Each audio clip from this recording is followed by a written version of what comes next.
Hi, I'm Rob Aspero, and I'm with two LSU Sandy Tigers. That's right. I've got Kristen Nuss and Taryn Kloth here on the Viral Volley podcast, and it's truly an honor to have repeat guests because it means they actually kind of like me. So I'm excited, and I found out that Ashlyn Resnick Pope also lives with them and has been video bombing in the background, and all three of them were on my show March 27th of 2020. So thanks again for coming on the Viral Volley podcast, ladies. Thanks for having us. Hey, I've been tracking your season, even though we're in a pandemic season or a COVID conference or whatever you want to call it this year. There hasn't been a whole bunch of volleyball going on, but for you two, a lot has been happening because since June, you've had quite the run on tournaments, essentially winning every tournament that you've played in. 10 local tournaments, 2 AVPNext events, with one of them being an AVPNext gold event. What have been your keys to success during these last few months of this pandemic? I think look at each other.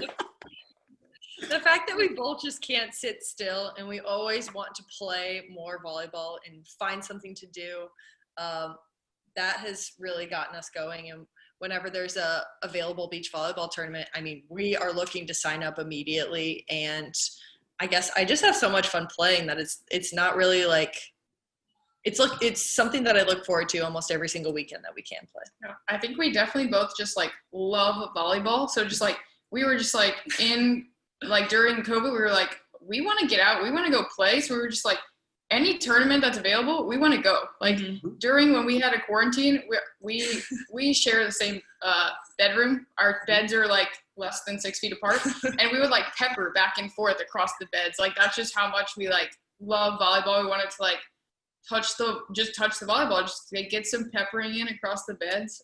So I think that just shows that both of us really are like passionate about this sport. Well, you got to come clean, Kristen. I mean, Taryn, she's a blocker. Can she really play defense? Yeah. I don't know. I had to take advantage. I would totally let her defend. I just don't think she wants me to block. So we split block sometimes. Yeah. She can make some pretty nice ups. I will say Kristen is a million times better back there than me. No question. I will admit it 100%. I will definitely be blocking the team. That is for sure. Send me the video of you guys split blocking. I want to see Kristen at the net. Be surprised. She's gotten some blocks. All right. Hey, so in those particular AVPNext events, there weren't any softball matches. I mean, there were some quality names competing. Some Collegiate Beach standouts were in there, like in the final of Atlantic City, which is July 31st, August 1st. Katie Horton and Carly Kahn in the final. But, I mean, it was an intense match. I was watching your Facebook live feed, Kristen, and you guys looked really good. Why were you guys able to it looked like you marched through that tournament? I think it's just like credit, like the chemistry that we have is honestly just because we spend like every single minute together. So I think that chemistry is what translates onto the court. Like we just kind of feed off each other. Like we know what the other person's going to do, and it just kind of like flows, honestly. Yeah. Mm-hmm. I will admit the first game, I don't think I could breathe. Like I was so nervous because it was my first event ever, and I'm pretty new relatively like to how much everybody else at the tournament had played. So I was just really nervous, and she can just calm me down. She's like, hey, you need to actually take in oxygen into your body and like stop freaking out. Yeah, it was so in Atlantic City, that was Taryn's like first like big AVP tournament because she's been playing indoors, so she's never really done the beach side of things. And our very first game, the first like 10 points, you could just see she was like so stressed and like nervous, and I was like, Taryn, you can breathe, like it's all right. And then ever since then she's just fine. But as far as like people like top names that we've played so far, it's funny because like she really doesn't know any of the names because she doesn't play. So as far as like going into the tournament, I'm like, oh yeah, we'll be fine, because she has no idea who we're playing. So then after the tournament, I'm like, hey Taryn, do you know who we just played? And then I'll like give her the rundown of the people, and she's like, no way. I'm That like, is hey, actually. oh, I just watch them play, and I'm like, wow, they're really good. I just enjoy watching volleyball so play. you're living evidence that ignorance is bliss.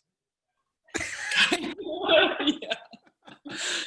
Yeah. Well, so the next AVP Next event was the October 10th and 11th. I believe that was Hayden Beach in Tennessee.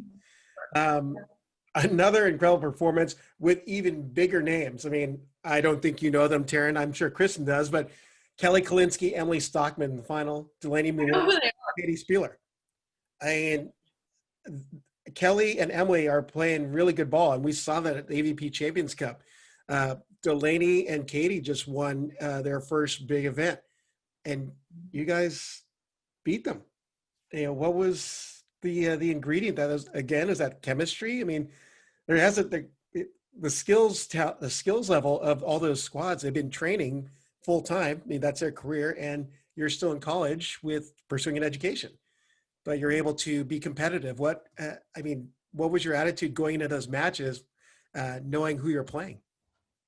As Well, far as not only attitude, for Taryn, but for you, Kristen. I didn't tell Taryn who they were until after. I was like, Taryn, do you know who we just beat? Like, she was like, no, who? But so as far as going into as far as the attitude going in, I was like, Taryn, like, let's just play our game. Like, if we play our game, we'll be good. And again, I think as far as like us playing those caliber of teams and performing well, I think it's a credit to our coaching staff at LSU. Like, the way we are trained, the way we play is for sure, I want to give all credit to them because they're the only ones who have taught me how to play this sport. And then you have to think about the people that we play every single day. So you talked about like Ashlyn. Mhm. Scoring on Ashlyn or Kelly or any of our defenders, you know, it's just going to be so tough. Or like our enormous blockers. Like we had Jess last year. We have Claire. We have Tony. Like it's just endless. So when you get to play against those people every single day, I mean, that is just like the level that you expect. And then you just have to like find a way to win. Like that's pretty much. I definitely think Collegiate Beach Volleyball is definitely making the game grow and competition better because, again, like she said, every single day in practice, you were playing against some top-notch people. Yes, every single day. Well, you know, seeing those Facebook live streams of you competing in all these tournaments, actually even some of the smaller ones, it's just great to see that you guys are staying on your game and just the chemistry you have on the court because from a from a surgical standpoint, you surgically took teams apart. Your mechanics and your fundamentals are incredible off your transition, serving, blocking, and I could see what you're doing because that volleyball dweeb in me. I could see what you're doing at least from a strategy standpoint. And Taryn, good funneling of the ball towards Kristen and great transition putaways and tough serving. It's like you guys didn't miss a step, even though COVID technically closed down our society. Any comment on how you kept on your game during the off times? Yeah, when we were at home for quarantine, we both actually, like our entire team left in March when they ended our season and they're like, okay, this is it. Probably go home. Everything's going to shut down.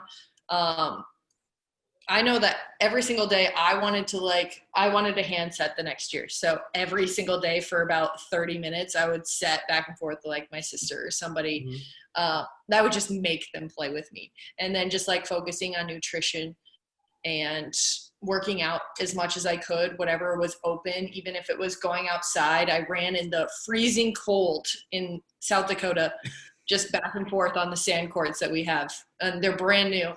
And I mean, just finding ways to be able to do whatever you can. Yeah, I definitely during the whole initial COVID when we had a stay-at-home order and everything in Louisiana, I focused. I was like, all right, this is a perfect time for me to focus on my nutrition and just get that right. And then she said, I would make my brother Jordan. I'd be like, come on, we're going to Pepper. I just need to touch the volleyball or do something. Or I got a piece of plywood and I put it up against a tree. It was just peppering by myself, just any way to get touches on the ball. Just really took advantage of that time, honestly. Good for you guys. I mean, I know that you had posted some video during the, I guess over the summer months of you peppering with a family member. Felt sorry for them because they were missing all the balls, but anything you had to do to get those touches, right? That's Yeah. true. Let's go back to the 2020 season, and the final record is a shortened 2020 season. Your team went 12-2 with a final AVCA beach ranking of number 1. Was 2020 going to be the year for a Sandy Tiger national championship? I think it was. I'll make that the bold statement. I definitely think it was. I think we all, just as a team, like collectively, like we just felt it. Like we knew it. Even after that first weekend of we lost our first 2 games. I think that honestly helped us, because at that dinner we were just like, whoa, like we kind of got a little like slap in the face that first day, and then it was just like, boom, all right, let's fight back. Like we don't want this again. And I really think that like was gonna help us throughout the rest of the season. But there was just a different feeling, like compared to the years, the like previous years. There was just this like calm, like we're gonna do this. Like we were confident. We definitely had the confidence, and we knew we were gonna go make it happen.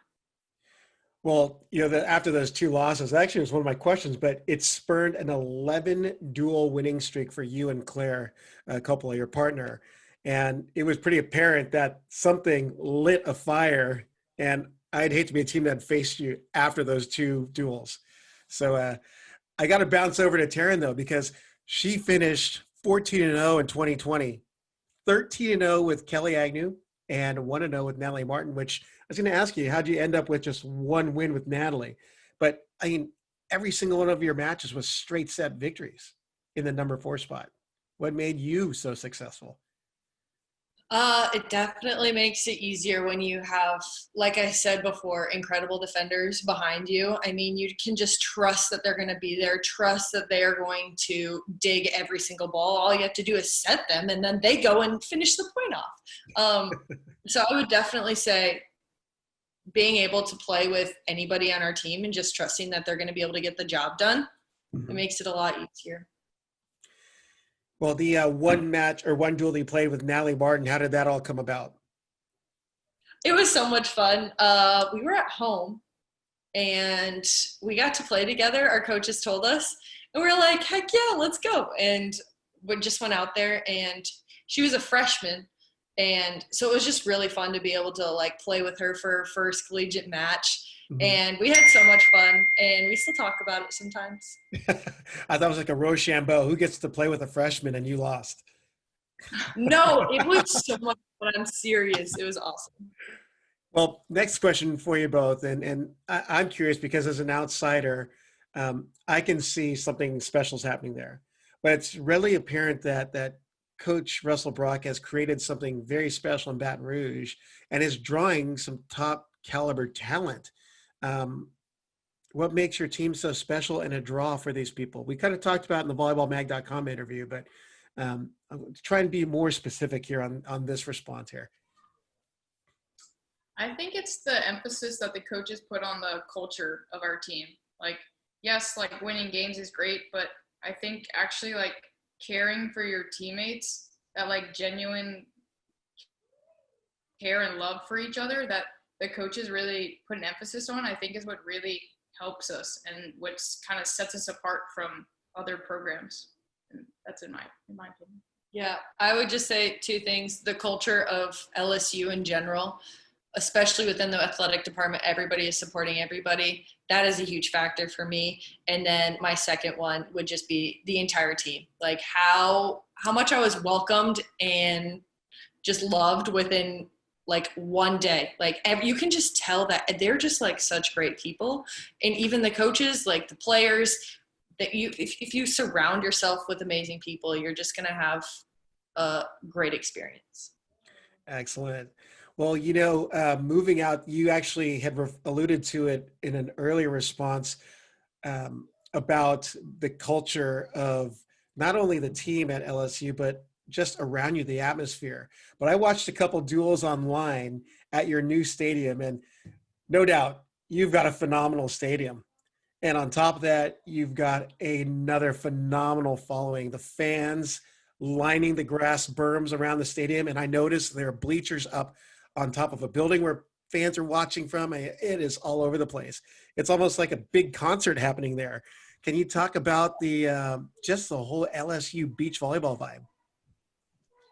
I think the biggest thing was coming from indoor. When my parents come and watch me, they're like, whoa, this is so cool. Like everybody's just hanging out on the beach and, well, the beach, the sand, and hanging out in the grass, and we have food trucks and people are just hanging out and having a good time, and you get to watch amazing volleyball. Like there is absolutely nothing better. The weather was so beautiful. The sun is out and you just get to hang out with your favorite people. Anything to add, Kristen? And I just, anytime people talk about the stadium and just the environment, I can't help but go back to the night we played UCLA, the number 1 versus number two showdown. Just seeing that stadium just packed full of people, like I feel like it doesn't even do it justice to explain it, because like you just had to like be there or see it, because that feeling and that environment was just so surreal. It like, I still like look back on that night, I'm just like, wow, that night far exceeded my expectation, because I was like, I think people are gonna come to this game. But then as it started getting closer and closer to game time, people were just started filling in, piling in. Like I didn't even think our stadium could hold that many people. Yeah. And just the fact that I think we set like the NCAA record for attendance for beach volleyball, like that, it was just so crazy and surreal and just awesome. Well, I can tell you, whoever's running your Instagram feed for LSU Beach, I love the sunset photos of the stadium, and somehow they get that perfect filter to create a purplish color and a yellow color. I'm like, oh gosh, that's a draw right there. Yeah. I'll have to put that on my bucket list, hopefully to be an MC host at a duel at that stadium, because that just looks so excellent to be in, and just a rock and roll vibe.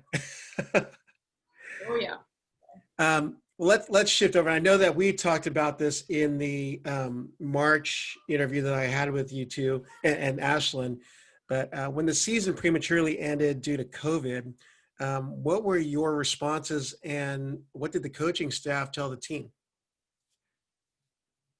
Ooh, we all had a meeting at the stadium, and we were in there talking about like the precautions that we would have to take and how we were going to get through this. And then there was just like a change, and we found out that the season was being canceled completely. And I think just the look around the entire room and the feeling, like everybody just started crying, because we just wanted to be there so bad. We wanted to compete. We didn't want this to end our season. We were having so much fun. So my reaction was, obviously, I was just so devastated, because that was going to be like, I was done with college for forever. Like we didn't know that we would be able to come back. So for it to just end like that, that was tough. And then I think the next day we were all hanging out with each other. Well, Ashlyn actually put her bed in the living room so we could all like lay together and like watch movies and eat snacks. And we were just so sad. I'll never forget that. That was terrible, but you're still surrounded with great people that it was like, we don't want to leave each other. That was the feeling. Yeah, it was definitely for sure, I would say heartbreaking. Like that was for sure the word, because I really thought, I was like, this is it. Like I don't get to represent these 3 letters anymore. Like this could be done. Like, will I ever put an LSU uniform on again? Like, will I ever get to compete for a national championship? Just like all those things just being like, all of a sudden, like you're like ready, you're like fighting for this, and then just be like, boom, it's done. Like it was just a lot to process. But again, just having each other, we were just like, we don't want to be apart. Like, can we just always be together? We're just like, anytime we're like, let's just hang out. Like we need to be together. Yeah. I remember Tony, Jess, and we found out when we were in the parking lot of Winn-Dixie, because they told us to go get a bunch of food because we might be like, the stores might all shut down. And we all found out. And we just started crying and hugging, and it was so sad. Yeah, but again, like we had kind of talked about this, like it was so heartbreaking, but I honestly, like, I wouldn't trade any of it, because like it really, like things would be so different right now. And I'm thankful for what ended up happening. Mm-hmm. Everything happens for a reason. Yeah. Well, one of the things I know, and it's just from my discussions with Coach Russell Brock, is I know that he's a man of faith, and I could only see him being an incredible motivator and encourager during this time. Would you say that's a pretty accurate statement? Yeah. Yep.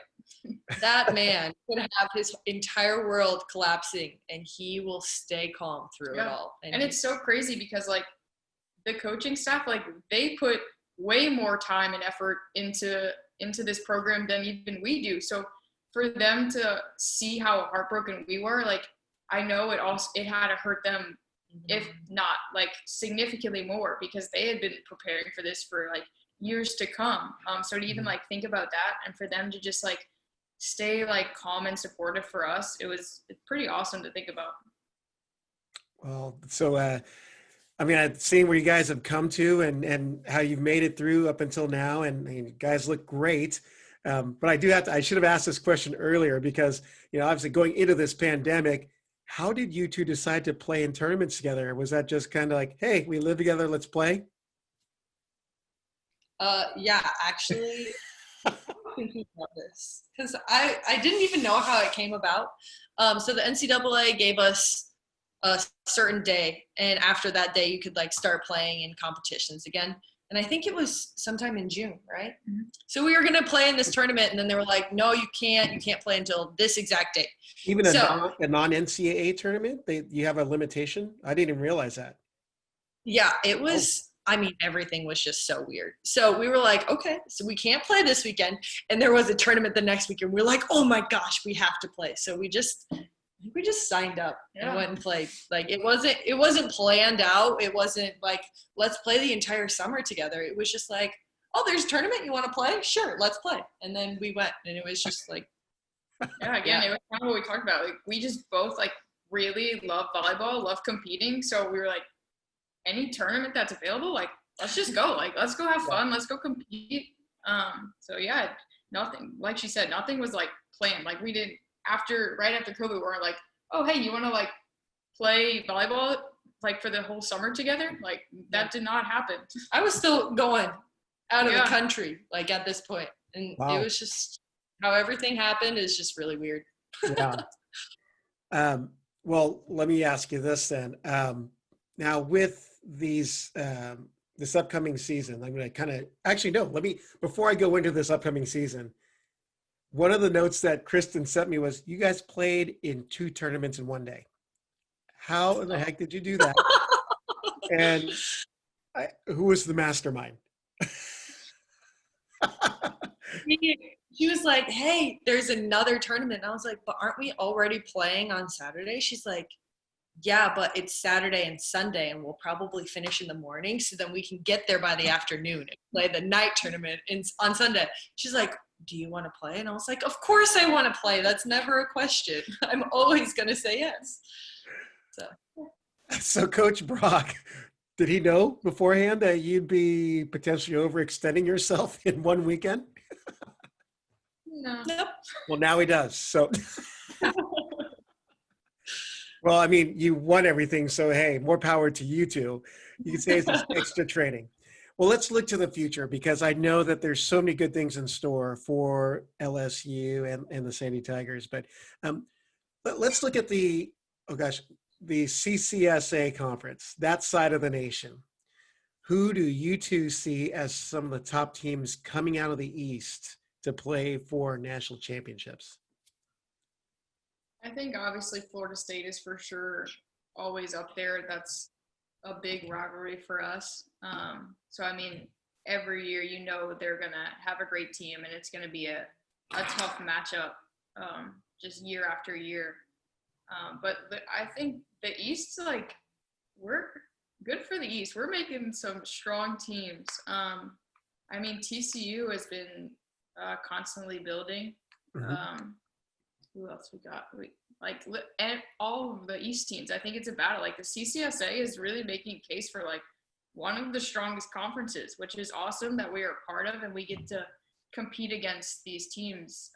Kind of like weekend after weekend, just once we get into season, which is exciting, definitely, especially I love people representing the East. So it's awesome to see. Is there anything to add there? Nope. Other than everybody's going to have some super teams this year, so that's going to be very interesting. The super seniors and super graduate student teams? Yeah, people that come back for 6 years like me. Yeah.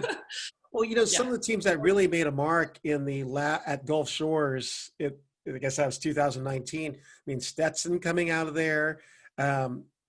You saw just incredible play from Florida Atlantic, Florida Gulf Coast University. South Carolina had some upsets early on. You know, it's amazing seeing how good teams are getting on your side of the continent. But you get to see them regularly. So, you know, who else would be better? Who could be better at assessing what's coming out? So now, how about this for your team? You're obviously going to be deep, but what's it going to be like for the Sandy Tigers in 2021? Lots of major change in the lineups, or is it going to be same faces, same places? What do you think? I mean, or no comment. I get that too. I will just say I am so happy I am not the coaches that have to make the lineup. That's what I say to them almost every single week, because it's just going to be tough. Good luck to them. Yeah, it will be a dogfight as to like who is in the lineup, but it's also with COVID, like everyone has to be ready to play, because one person could end up getting sick or something, and then we just need other people to step in. So it's going to be really tough to pick the lineup, but even once that's picked, like you don't know who's going to be playing, and which I think is really fortunate for us. We are very deep. We are a big team. So just anyone could play at any point this season, which is exciting. Well, I want to end by having you guys tell our listeners and viewers what is the best way to follow you two and LSU and what they're doing on the beach.